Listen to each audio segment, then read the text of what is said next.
Hello friends, स्वागत है आप सभी का हमारे YouTube channel D code exam defence पे। जैसा आप जानते हैं कि आपका एयरफोर्स का एग्जाम बहुत नजदीक है, तो उसी के रिगार्डिंग हम आपके लिए सारी चीजों को यहां पर लेकर आ रहे हैं। देखिए, अभी तक आपने क्या किया है, अभी तक क्या आपने कॉन्सेप्ट वाइज टॉपिक्स देखे, and I hope I have covered almost all the topics. Now I have brought a full mock test for air force maths. देखिए, आप सभी को पता है 10+2 की मैथ्स होती है और एक इंपॉर्टेंट रोल प्ले करती है। क्यों? क्योंकि यहां पर आप क्या कर सकते हैं, स्कोरिंग। तो आज के इस टेस्ट में कंप्लीट 25 क्वेश्चंस होंगे हर टॉपिक से। ठीक है, तो उन्हें ट्राई करिएगा सॉल्व करने का। हाँ, एक तरीका मैं बता रहा हूं, जस्ट डू वन थिंग। जब मैं कोई क्वेश्चन पुट अप करूंगा तो मैं समझ लीजिए मैंने कोई क्वेश्चन पुट अप किया, जस्ट पॉज द वीडियो। ठीक है, ये मैं रिकॉर्ड करके इसलिए दे रहा हूं ताकि आप जब मुझसे कहेंगे लाइव क्लास के लिए तो मैं डेफिनेटली लाइव क्लास आपकी कंडक्ट करूंगा इस पे। But it's up to you, अगर आप इंटरेस्टेड होंगे तो डेफिनेटली इस वीडियो के कमेंट में मुझे मैसेज कर सकते हैं। ठीक है, तो मैं ये कहना चाह रहा हूं कि आप वीडियो को पॉज करिए and try it on yourself, and after that you will see my solution. Okay, तो चलिए स्टार्ट करते हैं वक्त ना जाया करते हुए। तो जिसने इसको शेयर नहीं किया हो शेयर कर दे, और अगर अच्छा लगे तो लाइक भी कर सकता है। ठीक है, हाँ, yes, one thing is important, those who have not subscribe this YouTube channel yet must do at once. भाई, आपने अगर सब्सक्राइब नहीं किया है तो आप इसे सब्सक्राइब कर लीजिए, क्योंकि इस पे आपको हर वो कंटेंट मिलेगा जो आपके एग्जाम के पर्पस से नेसेसरी है। ठीक है, आप हमारी प्लेलिस्ट में जाके सारी चीजों को देख सकते हैं। तो चलिए स्टार्ट करते हैं और देखते हैं कि क्या है हमारे आज इस टेस्ट में।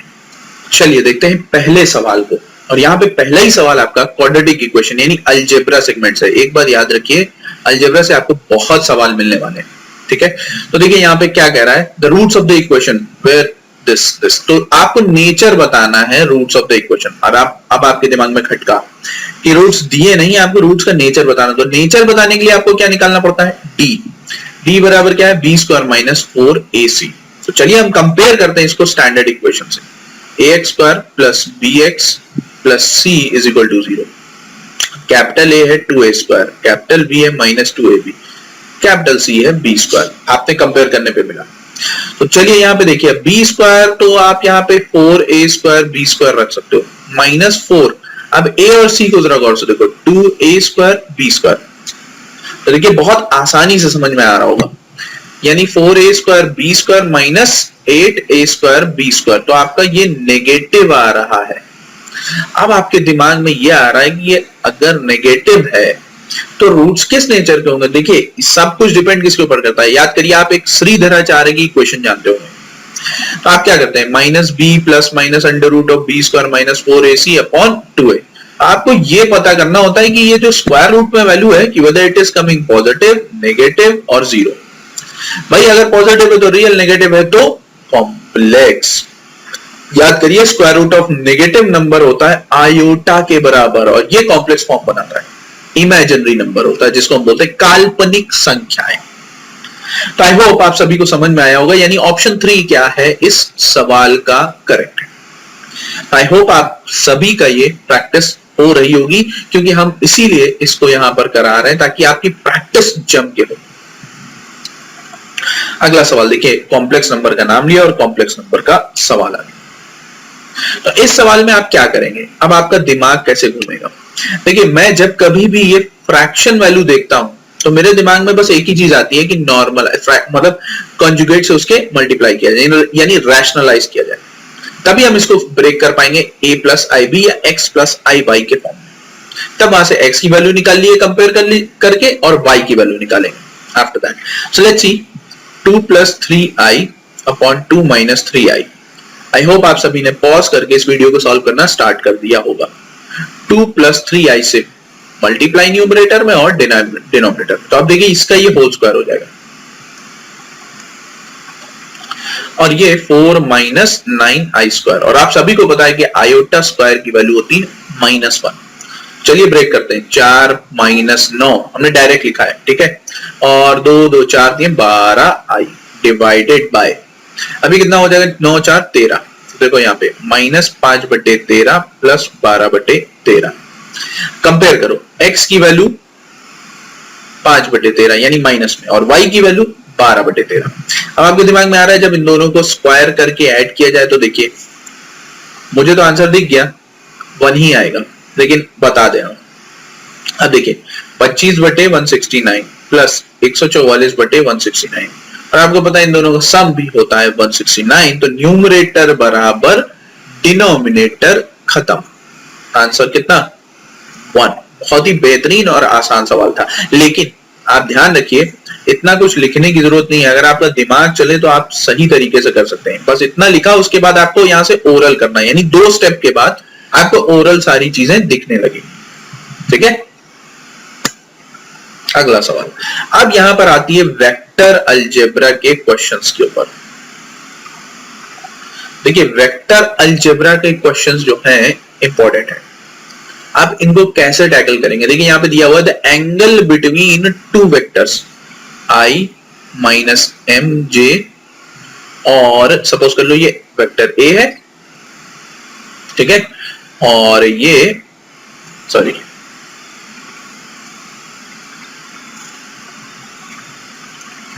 सपोज कर लीजिए कि ये वेक्टर a है और ये वेक्टर b है, j प्लस k। एंगल दिया हुआ इनको। अब अगर आपको एंगल्स का फॉर्मूला पता हो तो आप m की वैल्यू इजीली निकाल सकते हैं। cos थीटा बराबर वेक्टर a वेक्टर b का dot product and it's modulus का डॉट प्रोडक्ट। ठीक है, तो देखिए ये फॉर्मूला होता है। अब आप इसको कैसे अटेम्प्ट करेंगे, तो cos थीटा की वैल्यू तो दी है π/3 यानी cos 60। अब यहाँ पे i माइनस एम जे, अब मैं कैप बार बार नहीं दिखा रहा हूं, बहुत ही अनोइंग लगता है। और यहां पर आपको सोचिए ये अगर मॉडुलस है तो मॉडुलस में एक ही काम होता है कि दो जो आपके वेक्टर है उनका स्क्वायर, यानी ये हो जाएगा 1 प्लस एम स्क्वायर, और यहां पे हो जाएगा 1 प्लस 1, यानी एक तरीके से आपका √2। ठीक है, तो अब क्या करेंगे, अब आपको पता है सेम वेक्टर का, ठीक है, प्रोडक्ट 1 होता है, यानी i बराबर j बराबर k बराबर क्या होता है 1 होता है। ऑलराइट, तो यहां पे बाकी सब क्या हो जाएंगे 0। देखो i के 0, ठीक है, m j इंटू j, तो यहां पे आएगा माइनस ऑफ m, ठीक है, और बाकी सब 0 divided by 1 plus m square और √2। अब क्या करेंगे आप, अब आपको पता है कि cos π/3 की वैल्यू क्या होती है। cos π/3 की वैल्यू क्या होती है, याद करिए, cos 60 की वैल्यू क्या होती है, sin 60 की √3/2, तो cos 60 की 1/2, यहां पे √2, ठीक है, 2 1 plus m square is equal to 1, ठीक है, is equal to minus m. अब ये 2 आप इधर ट्रांसफर करेंगे, स्क्वायर रूट करेंगे, तो 2 plus 2m square is equal to 4m square. ठीक है, तो 2m square is equal to 2, तो m स्क्वायर बराबर 1, तो m बराबर plus minus 1। That's your answer. None of these is the correct answer. I hope आप सभी को समझ में आया होगा। कंफ्यूज ना होइएगा, फॉर्मूला ये ध्यान रखिए, कोई दिक्कत नहीं होने वाली। ठीक है, इस फॉर्मूले को अपने दिमाग में बैठा कर रखिए and you won't have any problem. ठीक है, चलिए मूव करते हैं अगले सवाल की तरफ। ये है अगला सवाल, बहुत अच्छा सवाल है अगर आप दिमाग से करें तो। देखिए मैं यहां पे पढ़ रहा हूं और पढ़ते ही वही मुझे क्वेश्चन पकड़ में आ रहा है। कह रहा है the length of perpendicular from the origin to a line, एक लाइन पे जो लेंथ डाली गई ओरिजिन से। अब देखो ये जस्ट अ मिनट, ये ओरिजिन है 0/0, क्या बोलते हैं इसे, ठीक है, और ये एक लाइन जा रही है। कहता है and the line makes an angle 120 degree with the positive direction. अच्छा, line makes an angle 120 degree in the positive direction. चलिए भाई देखते हैं क्या होता है। ये लाइन होगी कुछ इस तरीके से और पॉजिटिव डायरेक्शन में 120 डिग्री बना रही। x से, ठीक। ये 60 हो जाएगा भाई, कोई बात नहीं। और यहां से परपेंडिकुलर गया है और ये लेंथ जो आपकी दी हुई है 5 यूनिट दी हुई है। आपसे पूछ रहा था इक्वेशन ऑफ द लाइन, यानी इसकी इक्वेशन आपकी क्या होगी। अच्छा ये बात ध्यान में रखिए, पैरेलल और परपेंडिकुलर का आपको इक्वेशन पता होनी चाहिए। क्या है, x cos alpha plus y sin alpha is equal to p, ठीक है। ओके तो अब आप क्या करेंगे भाई, सोचिए दिमाग, p मतलब परपेंडिकुलर जो है। तब आपके दिमाग में यह आ रहा है कि अल्फा की वैल्यू क्या है, ये अल्फा होगा। अच्छा एक बात बताओ, ये 60 ये 90, तो ये कितना 30 डिग्री होगा। बस हो गया काम आपका, आपको कुछ करने की जरूरत नहीं। कॉस अल्फा, अब देखो जिसके बारे में कहा जाएगा कॉस अल्फा, तो आधार हो जाएगा p, ठीक है। आधार देखिए यहाँ पे x cos 30, ठीक, plus y sin 30 is equal to p। तो अब यहां पे जरा गौर से देखिए, cos 30 की वैल्यू होती है √3/2 और sin 30 की वैल्यू होती है 1/2 और p दिया हुआ है आपका 5। ये इक्वेशन आपको याद रखनी है, ठीक है। बस हो गया √3x plus y is equal to 10, खत्म कहानी। ऑलराइट, आई होप आप सभी को समझ आ रहा होगा, और आ रहा है तो शेयर लाइक करते रहिए। अगला सवाल, ये सवाल में मैं पेन नहीं चलाऊंगा, चलिए पेन नहीं चलाऊंगा, बस समझाऊंगा, पहली बार ओरली समझाऊंगा, इसे ध्यान से पढ़िए। कह रहा था arithmetic mean of numbers a b c d e, ठीक है, इज m। अच्छा अर्थमेटिक मीन m दिया हुआ है, चलो भाई, और पूछ रहा है इसकी वैल्यू बताइए, a माइनस m और b माइनस m, ठीक है, c minus m d minus m। तो हम देखें तो a plus b plus c plus d plus e तो ऐसे ही हुआ जा रहा है, तो यहां पे हो जाएगा 5m। आपको पता है ये अर्थमेटिक मीन तब बना होगा जब हमने मिडिल वाले पार्ट को ही लिया होगा, एक तरीके से देखा जाए, या हम बोल सकते हैं कि अर्थमेटिक मीन ये तब बना होगा जब हमने जितने नंबर ऑफ एलिमेंट्स है उनसे डिवाइड किया होगा। तो इसकी भी वैल्यू तो 5m होगी। अगर इसकी वैल्यू 5m है, ये 5m है, तो गया 5m, यानी आंसर क्या आया 0। पेन चलाना ही नहीं था। ये बात क्लियर हुई कि नहीं हुई? देखिए यहां पे समझिए, ये 0 इसलिए आएगा क्योंकि आप खुद सोचिए यहाँ पे वही एलिमेंट्स आपके बचे जा रहे हैं जिनका अर्थमेटिक मीन निकाला था, और 5m ही अर्थमेटिक मीन है, तो जाहिर सी बात है ये पूरा एलिमिनेट हो जाएगा। तो इसमें पेन नहीं दिमाग चलाना था। चलिए अगला सवाल देखते हैं। अगला सवाल है आपका बाइनोमियल फॉर्म पे। बाइनोमियल फॉर्म आपके कैलकुलेटिव कहे जाते हैं, पर हम ऐसा होने नहीं देंगे। देखिए किस तरीके से। अब अगर हम इस सवाल को देखें तो हमें एक्स स्क्वायर का कोफिशिएंट चाहिए, और हमें एक स्टैंडर्ड फॉर्म पता है, या तो a प्लस एक्स की पावर n हो, 1 प्लस एक्स की पावर n, ठीक है, प्लस माइनस। अब आप करेंगे कैसे? हमें पता है कि यहाँ पे a प्लस एक्स की पावर n बनाने से अच्छा हमें 1 प्लस एक्स की पावर बनाना है। तो आप 4 कॉमन लेंगे, 4 कॉमन लेंगे तो 4 to the power 1 minus 1/2 common हो जाएगा, 1 minus 5/4 x square to the power 1/2। और आप सभी को पता है 1 plus x to the power n का एक्सपेंशन क्या होता है, ठीक है। 1 plus x to the power n का एक्सपेंशन आपका क्या होता है, 1 plus n x plus n n minus 1 by factorial 2x square and so on. तो सेम केस हम यहां पर अप्लाई करेंगे। देखिए 1 plus of minus 5/4 x square. अब ये आपका x है, n कहां है, ये है -1/2, तो माइनस माइनस हो गया प्लस, देखते जाइए। और यहां पर आपको सोचिए एक्स स्क्वायर मिल गया, हमें आगे जाने की जरूरत नहीं। तो अब आप यहां पे खुद सोचिए, लेकिन आपका ये इस पूरे टर्म का एक्सपेंशन है, और उस पूरे टर्म में बाहर कौन है, 4 टू द पावर -1/2, तो 2 टू द पावर -1 भी तो हुआ, इंटू 5/4 इंटू 1/2। तो देखिए यहाँ पे 1/2 2 यानी 4 चौको 16, तो 5/16 is the correct answer. Option A सही है। तो आई होप आप सभी को ये समझ आ रहा होगा। चलते हैं अगले सवाल की तरफ। अगला सवाल बहुत इंपॉर्टेंट है और इसे बिना पेन चलाए आप कर सकते हैं, बिना पेन चलाए।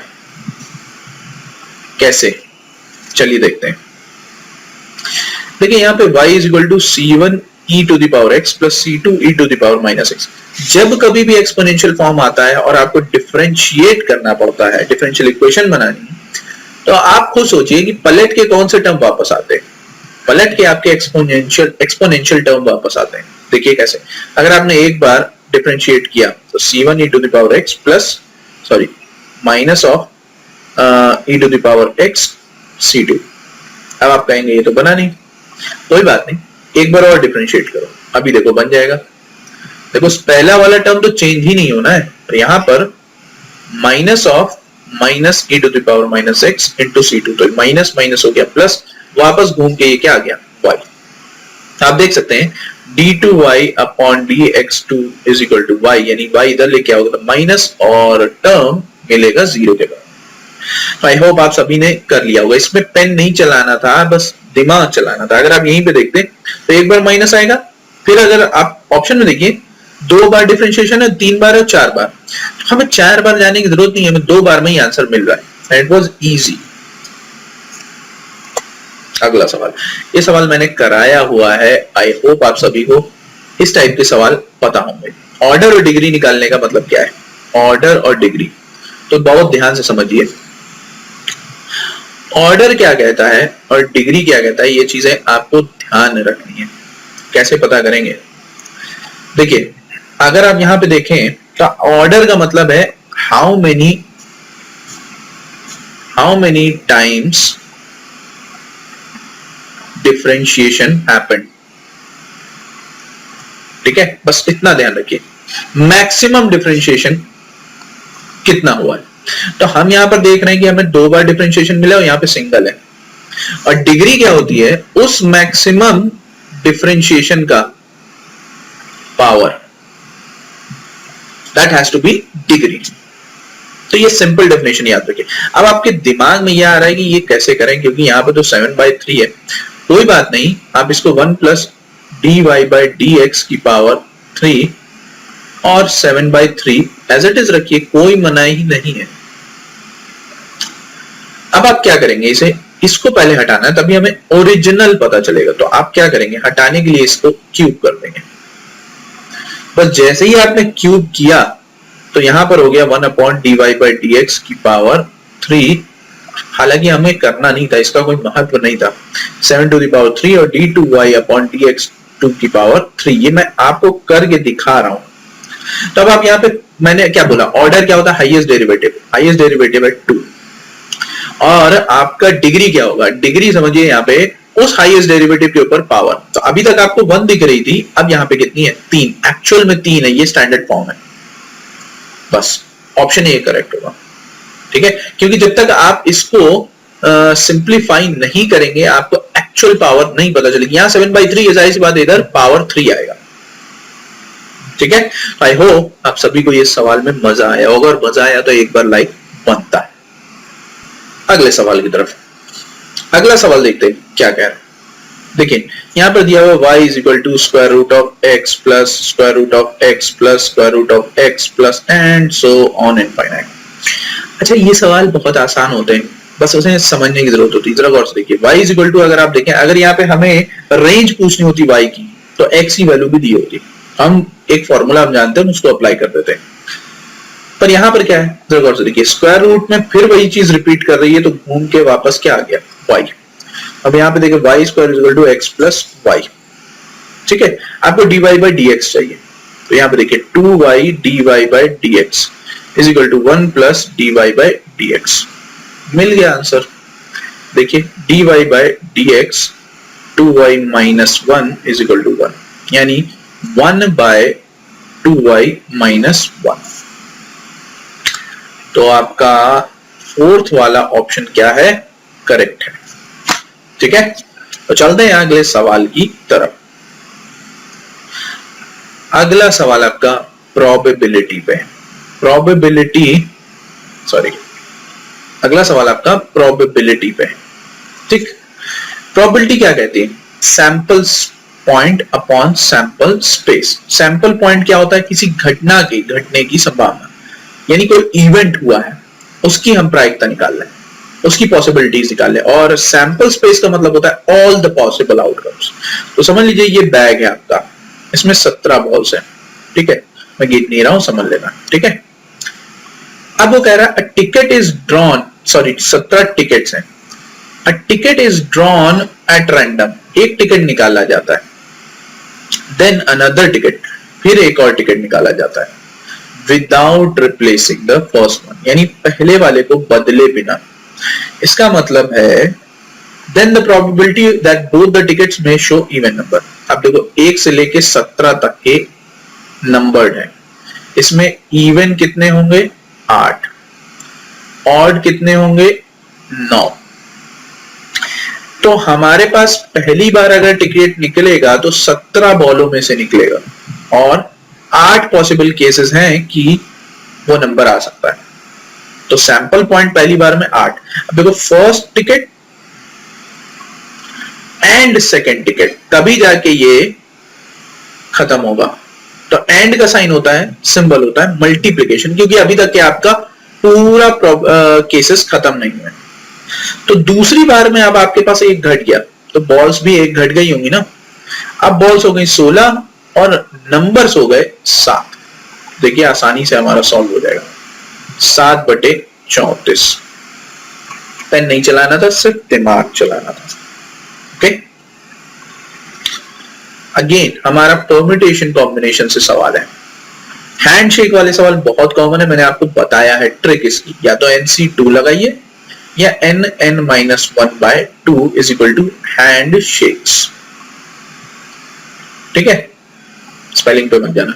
कह रहा है एक रूम में हैंडशेक्स होता है, हर आदमी एक दूसरे से हैंडशेक करता है, टोटल नंबर ऑफ हैंडशेक्स हुए 45, यानी ये वैल्यू है 45। तो n(n-1/2) को 45 के इक्वल। अब आपका दिमाग बनेगा सर अब क्वाड्रेटिक इक्वेशन बन रही, मजा नहीं आएगा। क्वाड्रेटिक इक्वेशन मत लेके जाओ, just compare it with all the options available for you. तो हम अगर देखें तो हम n की वैल्यू अगर 10 रखें तो 10 - 1 9 डिवाइड बाय 2 हो गया, 9 बचे 45, यानी 10 नंबर ऑफ लोग थे जिनने आपस में हैंडशेक किया, तो 45 हैंडशेक मिले। Got it? चलो तो ये सवाल बहुत आसान है, इसे बिना पेन चलाए कर सकते हो, विदाउट यूजिंग पेन। आपके एयरफोर्स के एग्जाम में इस तरीके के सवाल आते हैं, थोड़े से ट्रिकी होते हैं। अब आप देखें जरा गौर से, हमें डिटर्मिनेंट दिया है ये कॉलम 1, कॉलम 2, कॉलम 3। अब आप कंफ्यूज हैं कि यार साइन है, लगाते हैं, चलो देखा जाएगा। अगर इस तरीके से गए कि साइन स्क्वायर x, फिर साइन स्क्वायर x को 2 से मल्टीप्लाई और इधर, फिर दूसरे वाले को कॉमन लिया, फिर इधर और इधर, फिर तीसरे वाले कॉमन लिया, फिर इधर उधर, यही करते रह जाओगे। बिना पेन चलाए कैसे करोगे? देखिए आपको दिख रहा है साफ साफ कि अगर हम कॉलम 1 और कॉलम 2 का एडिशन कर दें तो हमें क्या मिलेगा? Sine square plus cos square, cos square plus sine square, 12 - 10 2। यानी पहली वाली जो कॉलम बन जाएगी वो 1, क्योंकि sine square plus cos square 1 होगा, 1 1 और 2। अब लास्ट वाली कॉलम भी 1 1 2, और आपको पता है कोई दो कॉलम सेम, तो आंसर क्या आता है? 0 आता है। इसलिए मैं बोल रहा था पेन नहीं चलाना है, ऑपरेशन नहीं करना है इसका। It is a clear case of solving this question in a short time. देखिए ये 10 सेकंड बचाएगा, 10 सेकंड में हो जाएगा, ठीक है। tan 15 डिग्री, भाई मेरे ख्याल से tan, अब आप देखिए दो तरीके से कर सकते हैं, या तो 45 - 30 या 60 - 45। तो मैं आपसे कहूंगा 60 - 45 जाइए। क्यों? क्योंकि सिंपल है। tan a - b जिसको नहीं पता है मैं बता दे रहा हूं, फॉर्मूला होता है tan a - tan b upon 1 plus tan a tan b, ठीक है। बस लगाइए, देखिए tan 60 कितना हो जाएगा? √3, tan 45 1 प्लस √3, रैशनलाइज कर दीजिए, √3 - 1 √3 - 1 हो गया। देखिए 3 + 1 - 2 √3 डिवाइड बाय 3 प्लस 3 - 1 यानी 2। देखो यहां पे बचेगा 2 माइनस √3, यानी आपका पहला ऑप्शन करेक्ट होगा, ठीक है। अगला सवाल, विदाउट यूजिंग पेन कैसे? देखिए यहां पर दिया है cot 54, tan 36, tan 20, cot 70। मुझे तो आंसर इसका दिख रहा है भाई, 2 है आंसर, लेकिन कैसे आप बताएंगे? देखिए मैं आपको बताऊं, जब कभी भी ए और बी दो अलग अलग एंगल हो और उन दोनों एक दूसरे के कॉम्प्लीमेंट्री हो, तो कुछ रिलेशन याद रखिए, जैसे साइन ए और सेक बी हमेशा 1 होगा, ठीक है। कॉस ए कॉसेक बी हमेशा क्या होगा, 1 होगा, ठीक। tan ए tan बी हमेशा 1 होगा। कॉट ए कॉट बी, जिसने नहीं नोट किया वो नोट जरूर कर लेगा। और sine square A plus sine square B, cos square A plus cos square B, ये दोनों 1 के बराबर होंगे। तो ये आप ध्यान में रखिए। तो आप यहाँ पे बिना पेन चलाए देख सकते हो। देखो 54 और 36 कितना हुआ, 90। लेकिन आपको सर कॉट है tan, अरे भैया डिनोमिनेटर में tan, न्यूमरेटर में जाके कॉट हो जाएगा। तो कॉट एक कॉट भी मिलके 1, तो tan भी मिलके भी 1 होगा। तो 1 + 1 कितना, 2। बिना पेन चलाए कर सकते हो अगर ये रूल पता हो। 90 - थीटा करने की जरूरत नहीं है। अब ये आपका मैट्रिक्स का सवाल है। आप देखिए यहां पर 2 4 3 1 5 -3 -2 1, बस हमें कंपेयर कराना है।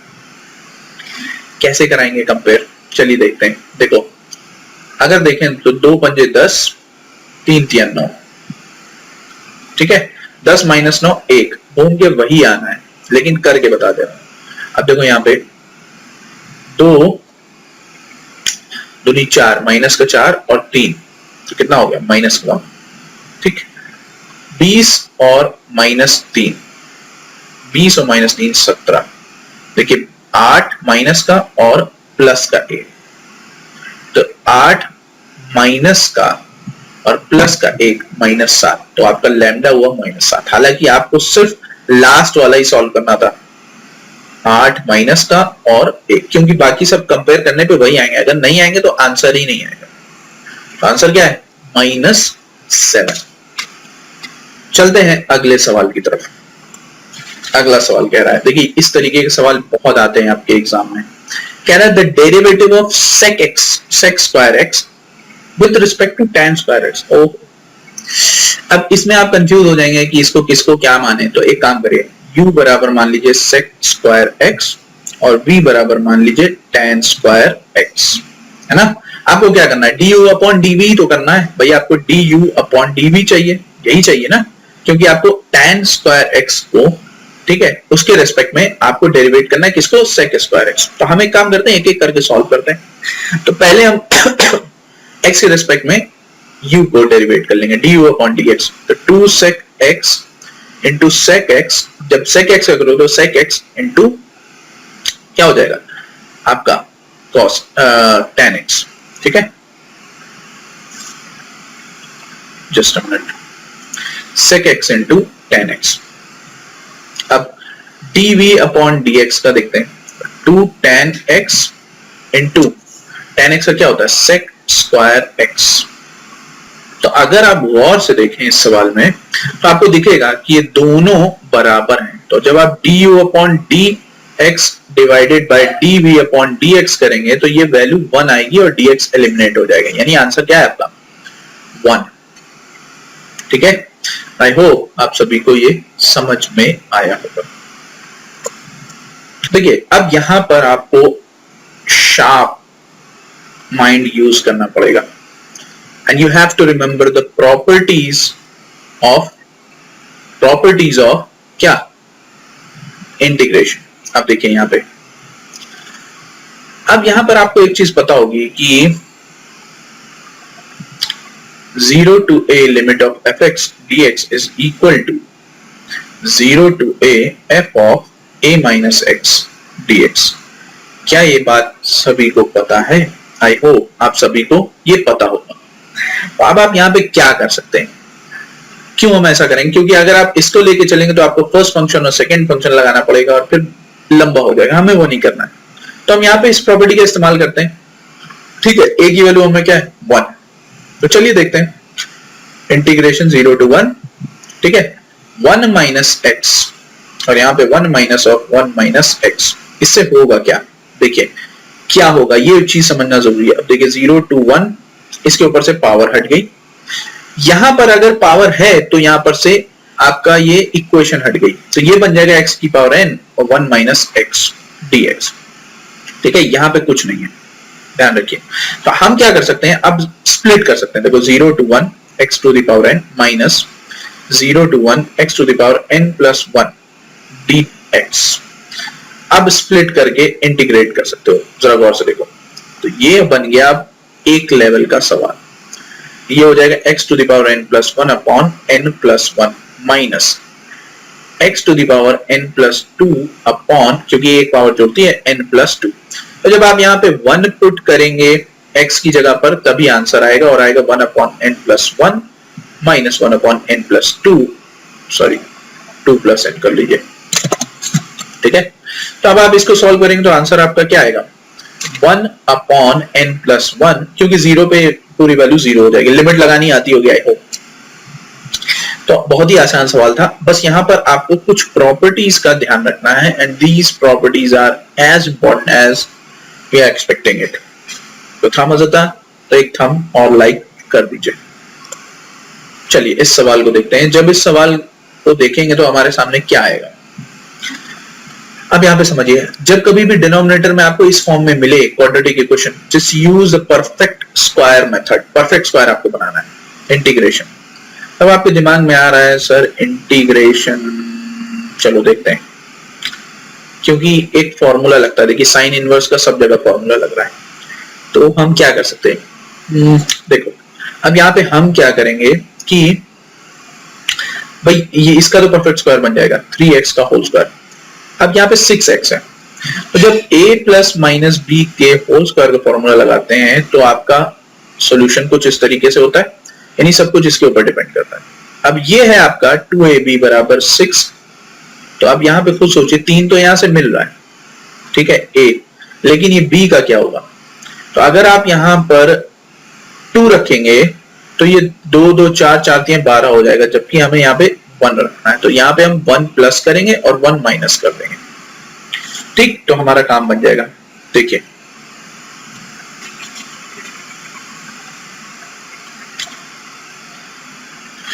तो अब देखिए यहाँ पे इंटीग्रेशन 1 अपॉन, देखो यहां पर आप क्या करोगे कि -1 लोगे, क्योंकि +1 अगर लिया तो दिक्कत में आ जाओगे। +1 लोगे तो फिर नेगेटिव कॉमन नहीं होगा। ये हो गया 4, तो ये 3 इसके साथ जोड़ जाएगा, माइनस कॉमन लीजिए, ये आपका हो जाएगा 9x square plus 6x plus 1 dx। तो 1 अपॉन स्क्वायर रूट ऑफ 2 का स्क्वायर माइनस, अब ये क्या बनेगा, देखिए 3x प्लस 1 का होल स्क्वायर। मिल गया, हमारा काम हो गया। अब आपको पता है कि यहां पर फॉर्मूला किसका बनेगा, साइन इनवर्स का बनेगा। तो देखिए, लेकिन यहां पर तब बनेगा जब आप इसको 3x प्लस 1 को सपोज करेंगे t। तो देखिए 3 dx is equal to dt। तो dx हो जाएगा 1/3 dt। That's it. ठीक है, तो अब यहां पर किस तरीके से बनेगा, देखिए थोड़ा सा लेंदी आपको हो सकता है लग रहा हो, पर ये लेंदी मैं करके इसलिए बता रहा हूं ताकि आपको समझ में आ जाए, वरना आप यहीं से पकड़ के इसे बना सकते थे, आंसर आप यहीं से निकाल सकते थे। तो 1/3 sine inverse 3x plus 1/2, that's your answer, plus C। तो आपका C ऑप्शन क्या है, करेक्ट माना जाएगा। Got it. चल अब ये सवाल बहुत इंपॉर्टेंट है कैसे करेंगे। देखिए what does the differential equation से, तो हमें पहले इस डिफरेंशियल इक्वेशन को क्वाड्रेटिक इक्वेशन में बदलना है। तो उसके लिए हम क्या करेंगे, x dx by dy is equal to 2 minus y। x dx is equal to 2 minus y। देखो हमने x और y को स्प्लिट कर लिया। इस तरीके से जब डिफरेंशियल इक्वेशन को हम इक्वेशन के फॉर्म में बनाते हैं तो ध्यान रखिए कि हम उसको स्प्लिट कर लेते हैं। लगा दीजिए इंटीग्रेशन, तो ये हो जाएगा x square by 2 is equal to 2y minus y square by 2। ठीक है, ये आपका हो गया। अब आपके दिमाग में क्या चल रहा है कि इसको कैसे करें, चलिए देखते हैं। तो यहां पे हो जाएगा x square x square plus y square minus 4y। ठीक है, क्योंकि 2 मल्टीप्लाई हो जाएगा। ऑलराइट, हाँ जस्ट मिनट देख लेता हूं मैं, कहीं गड़बड़ तो नहीं हो रही, नहीं कहीं गड़बड़ नहीं है। 2y, तो ये 2 इधर मल्टीप्लाई हो जाएगा, तो plus c is equal to 0। Okay, तो अब आप यहां पे गौर से सोचिए कि ये आपका क्या बन रहा है, क्या बन रहा है। अगर हम देखें तो ये एक तरीके की सर्कल की इक्वेशन बन रही है, ठीक है। और सर्कल कितना है, family of circle having centre on the y axis.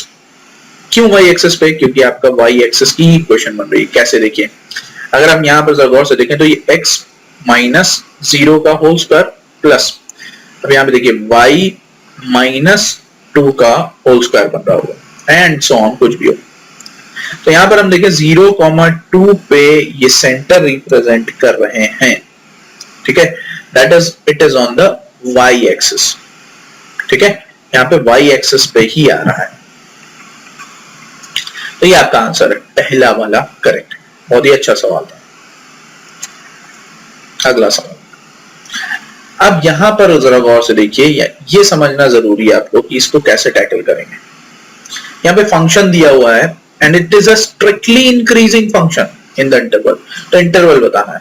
Okay, अगर ये स्ट्रिक्टली इंक्रीजिंग है तो फंक्शन, देखिए जब हमें इंटरवल निकालना होता है तो कोई फंक्शन को हम क्या करते हैं, अगर कोई फंक्शन दिया गया है तो हम उसे या तो एक बार डिफरेंशिएट करेंगे या 2 बार, डिपेंड करेगा कि हमारा इंटरवल निकल आ रहा है कि नहीं। तो हम एक बार इसे डिफरेंशिएट करते हैं, ये हो जाएगा 3x square minus 10x plus 7।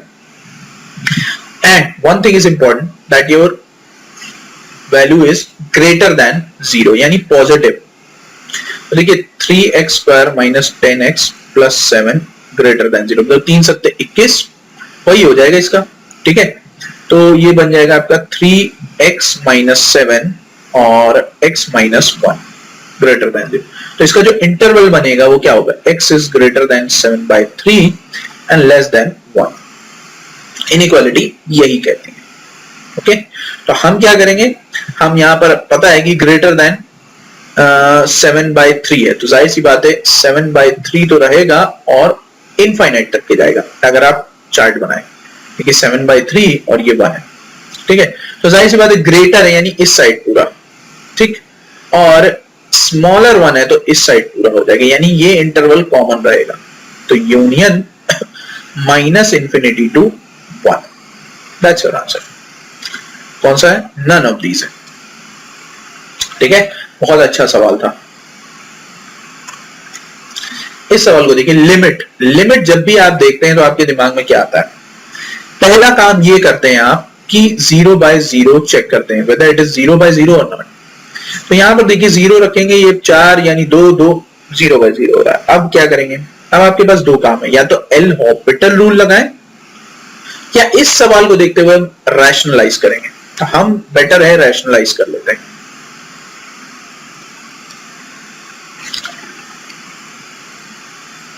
हमने क्या किया, रैशनलाइज कर लिया। तो हम क्या करते हैं, उसी के कॉन्जुगेट से अब मल्टीप्लाई और डिवाइड कर देते हैं। तो देखिए ये बन जाएगा आपका लिमिट रहेगी x टेंड्स टू 0। तो देखिए लिमिट x टेंड्स टू 0, अब ये एज इट इज रखा रहना, +4 + 2, हालांकि इतना दिखाना नहीं चाहिए था, x स्क्वायर प्लस 4 माइनस 4, तो देखो 4 गया, x स्क्वायर गया। अब 0 पुट करो, देखो ये कितना आ रहा है, 2 + 2 यानी कितना आया, 4 आंसर है। तो कितना आसान सवाल था। आप एल ऑर्बिटल के चक्कर में यहां पे फंस सकते थे, एल ऑर्बिटल के ज्यादा चक्कर में मत रहिए, क्योंकि अगर आप वहां पे गए तो दिक्कत हो जाएगी। अगला सवाल देखिए, कह रहा the distance of the point 2, 3, अब देखो ये 3D का क्वेश्चन है और डिस्टेंस बताना है इस पॉइंट की, ठीक है। पॉइंट कहीं यहां पर है और ये प्लेन में है। तो अब हम क्या करेंगे, स्टैंड, देखिए डिस्टेंस अगर आपको पता हो 2D 3D की, तो ये क्या होती है, ax1 + by1 + c(z1 + d) modulus divide by a² + b² + c² square root में।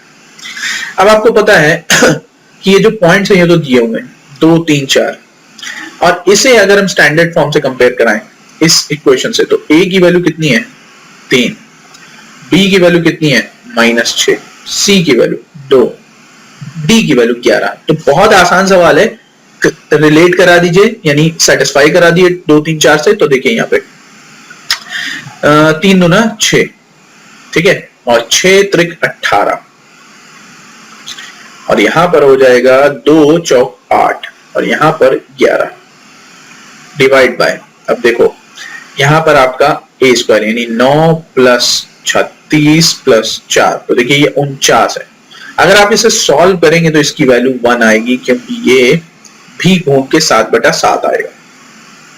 तो आंसर है इसका none of these. Got it? Easy सवाल था। फॉर्मूले याद रखिए, फॉर्मूले इन सब सवालों में फॉर्मूले याद रखिए। अगर आपको फॉर्मूले याद है तो देखिए 1 मिनट के अंदर सवाल सॉल्व हो रहा है। अगला सवाल, अब ये अगेन आया है आपका 2D से। देखो 3D फॉलो बाय 2D। कह रहा है the latus rectum of the, latus rectum क्या होता है, नाभिलम की जीवा जो होती है, ठीक है, ये बात ध्यान में रखिए। अब ये कह रहा है the latus rectum of an ellipse is equal to half of its minor axis. देखिए अब यहां पर आपको उसका डायग्राम समझना पड़ेगा। ये आपका इलिप्स है, ठीक है, और यहां पर जो हमें मिलेगा, तो ये आपका इलिप्स है। अब ये हमने एक्स एक्सिस के अलोंग बनाया है, ठीक है, तो ये मेजर एक्सिस हो गया, ये बात ध्यान में रखिए, और ये माइनर एक्सिस हो गया वाई वाला। डिपेंड करता है कि किस एक्सिस के अलोंग आप बना रहे हैं। अगर वाई एक्सिस के अलोंग बनाएंगे तो मेजर एक्सिस वाई एक्सिस के अलोंग होगा, और ये जो है क्या कहते हैं एक्स एक्सिस माइनर एक्सिस। तो हम सिंपल फॉर्म लेते हैं, यहां पे फोकस होता है, ठीक है, इस फोकस से इस पूरे जो एक्सिस की है दूरी बराबर होती है, ठीक है। अब यहां पर जो दोनों साइड को मिलाती हुई लाइन जाएगी, ठीक है, सर्कमफ्रेंस को, वो कहलाती है लेटस रेक्टम। ऑलराइट, ये बात ध्यान में रखिए।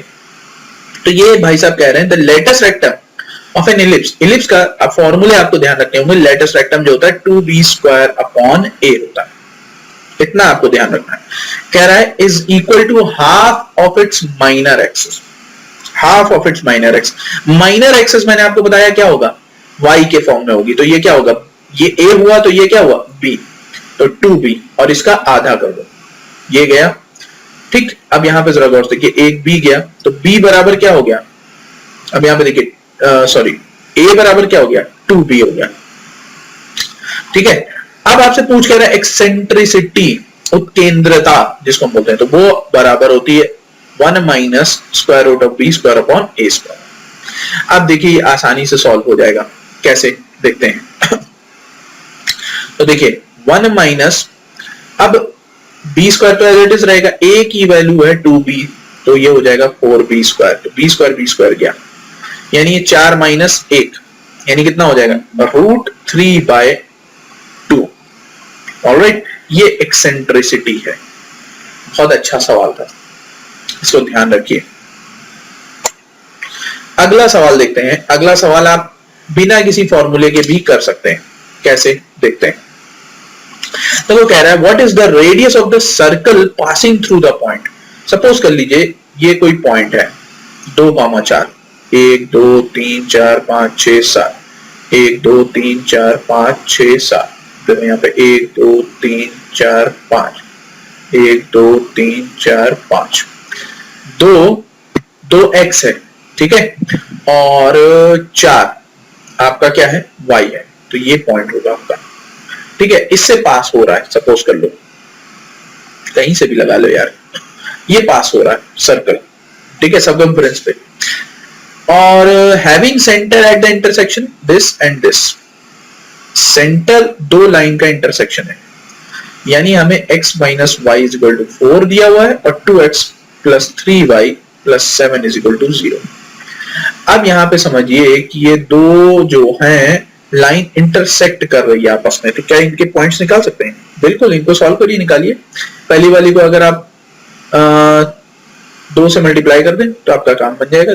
देखिए ये हो रहा है 2x, या 3 से मल्टीप्लाई करते हैं तो y एलिमिनेट हो जाएगा, तो ये 3 इंटू 3, देखो 12 माइनस 7 5 हो गया, ठीक, ये एलिमिनेट हो गया, 5x बराबर 5, तो x की वैल्यू कितनी है 1 पुट करिए तो y की वैल्यू आएगी -3, यानी ये जो सेंटर है भाई 1 -3 है। अब देखो ये कोऑर्डिनेट्स के हिसाब से मत जाना, गलत बन गया है, क्यों? क्योंकि ये जो सेंटर है ये कहीं दूसरे किसमें आ रहा है, आपके दूसरे कोऑर्डिनेट्स में आ रहा है, ठीक है, दूसरे क्वाड्रेंट में आ रहा है। तो इस पे इतना जोर मत दीजिएगा, मैंने सिर्फ बनाया रैंडमली। अब हमें पता है कि रेडियस इन दोनों के बीच की दूरी होगी, क्या डिस्टेंस नहीं निकाल पाओगे भाई? अगर 2 पॉइंट्स दिए हैं, देखिए 2,4 और 1,-3, तो क्या नहीं निकाल सकते आप? 1 - 2 इजीली निकाल सकते हैं। देखिए square root of x1 - x2 का whole square plus y1 - y2 का होल स्क्वायर, यानी 2 - 1 प्लस 4 माइनस ऑफ -3 का होल स्क्वायर। अब देखिए ये आ जाएगा आपका स्क्वायर रूट ऑफ 50, तो ये आएगा 5√2। खत्म कहानी। बहुत ही आसान और अच्छा सवाल, मजा आया? चलते हैं अगले सवाल की तरफ। अगला सवाल, तो ये सवाल मैं आपके लिए रखता हूं एज अ होमवर्क, ठीक है? आई होप कि आप इसका सॉल्यूशन करके इस वीडियो के कमेंट में आंसर उसका देंगे। गाइस पिछले वाले देखिए, अगर आप पढ़ना चाहते हैं तो आपको कंटेंट यहां पे मिलेगा, बट रिस्पॉन्स सामने से भी आना चाहिए, ओके? तो फिलहाल के लिए मैं यहीं तक रखता हूं। आई होप आप सभी को ये सेशन पसंद आया होगा। फर्दर इंफॉर्मेशन के लिए आप इस चैनल को सब्सक्राइब कर सकते हैं, डी कोड एग्जाम डिफेंस। और yes, one thing is important, bell icon पे प्रेस करना मत भूलिएगा। अगर आपको लिंक्स और पीडीएफ एंड क्विज़ेस चाहिए तो आप हमारे Telegram channel D code exam defence पे ज्वाइन कर सकते हैं, इस वीडियो के डिस्क्रिप्शन में उसका लिंक है। तो बने रहिए, क्योंकि एयरफोर्स के एग्जाम होने तक हमारे लगातार वीडियोस आपको मिलते रहेंगे, okay? So keep watching decode exam defence. Till then, thank you, जय हिंद।